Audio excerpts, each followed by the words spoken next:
Good morning, good afternoon, good evening all over the world mga paps. So this is Papa Mar again. So nandito naman tayo sa loob ng sasakyan. Kasi yung sasakyan is pangalawang bahay na natin. This is my second house. So this time we're going to car wash mga paps. At our car is very dirty, you know. Start melting na yung snow. So we need to car wash my car. So ayan mga paps, at samahan nyo ko. Let's go. A few inches later. So ayan mga paps, at nandito na tayo sa loob ng car wash. This is a huge car wash mga paps. So this is a token car wash. So $1 is equivalent to 1 token, and 1 minute yung ibibilis ng kanyang yung 1 token is 1 minute mga paps. So ayan na nga, mabanda na tayo at tinawag na tayo ng attendant. So dito tayo pinapunta sa isang bay. Ayan mga paps, pasok na tayo. Pasok mga misis. So ayan, at bumaba na si Papa. At mayroon po tayong extra token. So hindi na tayo bumili ng token. At if you can remember, I'm here the last week with Apa. At kinarawas namin yung Lancer ng daughter ko. So ayan, at pinili niya yung selector na sock. So spray sock muna mga paps. Kailangan mo munang i-pre sock yung buong sasakyan para palambutin yung mga nakadikit na dumi, especially yung mud sa gulong, sa body, para madaling matanggal yung dumi mga paps. So ayan na ikutan natin. Ayan na pre-soak ko na yan. So pre-soak, it means to kumawang yung dumi. Ayan, yun ang purpose ng pre-soak. At yan na nga mga paps, at naikutan na natin. Napakita ko na sa inyo yung sasakyan after ma-pre-soak. So ang gagawin natin ngayon mga paps is ayan, pakita ko sa inyo yung sinasabi kong 1 minute. So babanlawan natin, spray natin siya ng tubig. So select natin yung rinse mga paps. So yung sabihin tubig lang. So spray natin yung mga dumi. Pero before that, yan mga paps, nakita nyo yung brush pinormal ni Papa. So kailangan niya munang linisin. Ayun, nahulog pa. So, sa kadahilanan niya mga paps na yan yung ating gagamitin na foam brushing. So, yung brush na yan, for sure, may mga buhangin yan mga paps or may mga mud. Kasi, after ng pag-brush mo siya sa body ng sasakyan, so, pinanguhulin namin yung gulong. So, yung gulong, ano ba yung nasa gulong? Nandyan yung buhangin, nandyan yung putik, or kung ano-ano man dumi.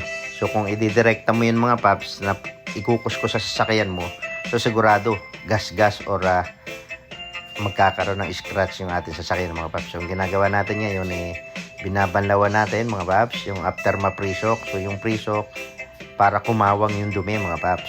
Kumawang yung dumi sa body para madaling ma-spray. So yan, natapos na yung isang $1, yung 1 minute. So pangalawa naman tayo sa kabilang side mga paps. Kabilang side natin i-spray yan. So another $1. So nakakakonsumo na tayo mga paps ng $3 sa ating paglilinis mga paps. Ayan. So kailangan linisin mo din yung mga ilalim dyan. Ayan. Yung under chassis kailangan sprayin din natin. So before that, unahin muna natin yung taas syempre. Then pababa yung gulong, yung loob ng under chassis para siguradong kung matanggal natin yung mga duming nakadikit na ice at yung mga salt na nakadikit din. So ayan, in-spray ulit yung Papa para sigurado bago start yung foam brushing. Ayan, yung loob na yan mga paps, may mga dikit dyan, may mga nakadikit dyan ng yellow pa at mga asin ba, yung salt. Kasi yung mga yung government sometimes nag-i-spray sila kapag freezing yung daan, yung black ice. So nag-i-spray sila ng sand or salt. Kaya siguro dapat linisin natin yung ating sasakyan every week. So ayan, at sa foam brushing na. So nakikita nyo yan, tumutulo, sumisirit-sirit na kulay puti. Ano ba yung kulay puti na yan? Sa yung soap mga paps. So gagawin natin mga paps, stock muna natin yung sabon sa hood, then dyan sa taas ng windshield. Kasi 1 minute nga lang, kung didirekta natin yan, ikukuskus natin, nasa isang side pa lang tayo, ubos na yung sabon yan mga paps. So sayang naman. So ang gawin natin, stock natin sa taas. Then bago tayo makatapos sa kabilang side ay nakababa na yan hanggang dun sa kulay black na yun mga paps. at nang makatipid tayo. Diskarte lang ang paglilinis mga paps. So after ng maikutan natin mga paps, so bibilisan na natin. So ayan, kuskus papa, kuskus. Ayan, bilisan natin mga paps.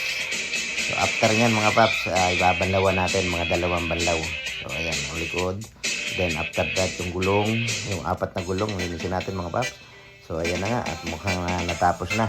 So sometimes gumagamit tayo ng cloth para mas malinis. Aba mga paps, so meron pa tayong naispatan. Yung neighbor natin na magandang babae. So ang ganda rin ng nililinis niya. So sabi ko nga dito, kanya-kanyang linis. Mapababae ka man, mapamatanda ka, ay kailangan mong maglinis ng sasakyan. Bawal ang maarte dito. Ayan mga paps, at first time na tayong uyan ng unang banlaw. Unang banlaw mga paps. So unahin natin syempre lagi sa ibabaw para tutuloy yan pababa, sabi ko nga mga paps. Hanggang makarating sa likuran. So 2 banlaw ang magkakonsum natin dyan kasi sabi ko nga 6 to 7 dollars lang ang budget niyan para malinis. So after ng 2 banlaw ay linis na yan. Sirabi yung gulong, yung buong katawan ng sasakyan mga paps. So $6 ang nagastos ng ating sasakyan mga paps. So hindi ko to dinadala nga pala sa drive-thru, dahil kung mapapansin nyo yung sa unahan mga paps, yan, mayroon siyang visor. So kapag dinaan natin yan sa drive-thru, so umiikot yung malaking roller brush doon, so posibleng masira mga paps. At tapasin nyo rin, meron din siyang mga wind visor ang bawat bintana. Kaya dito lang tayo sa DIY at sigurado naman na 100% natin malilinis to compare doon sa drive-thru, sa automatic, sa touchless mga paps. Sabihin touchless, may touchless din yung hindi na iikutan ng brush. But dito lang tayo sa DIY para kitang-kita natin yung dumi. Alam natin kung saan natin itutusok yung hose, yung spray water. So at yan na nga mga paps, mukhang tapos na ang ating paglilinis. Yan mga paps, tapos na tayo. Ayan, tapos na yung sirabi. Pogi na mga paps. Nalagyan $6 mga paps.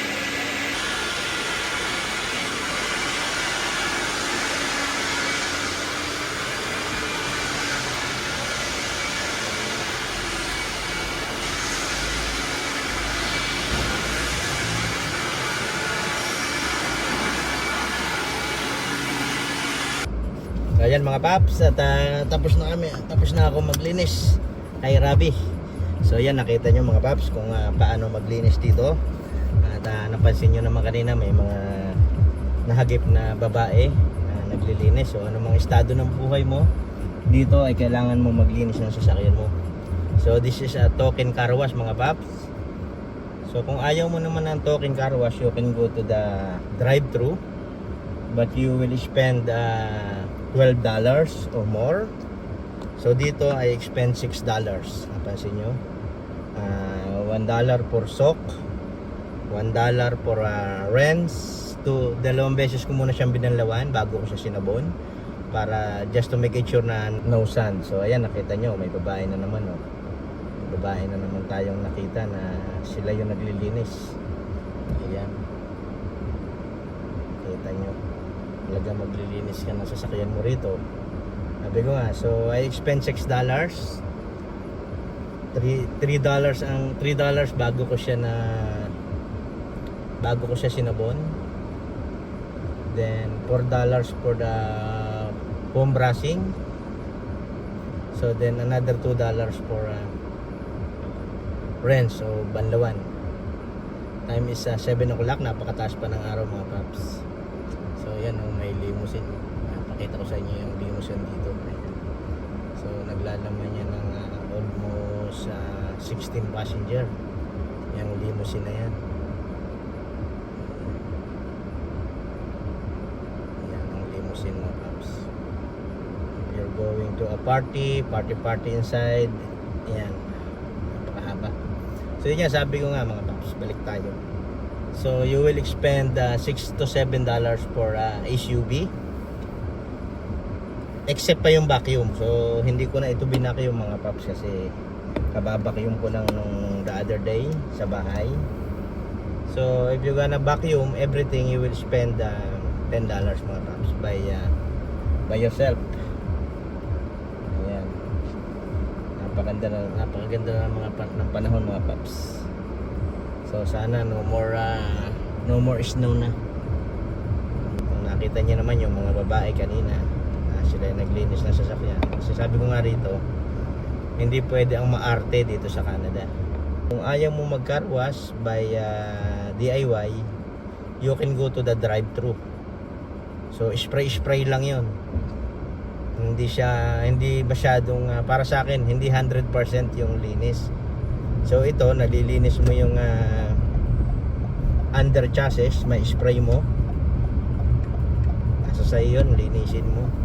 Kaya I never go to drive-thru. At saka ang isa pa mga paps, kung minsan doon nakakagasgas yung sasakyan dahil yung brush na umiikot ay posibleng may sand o may bukangin.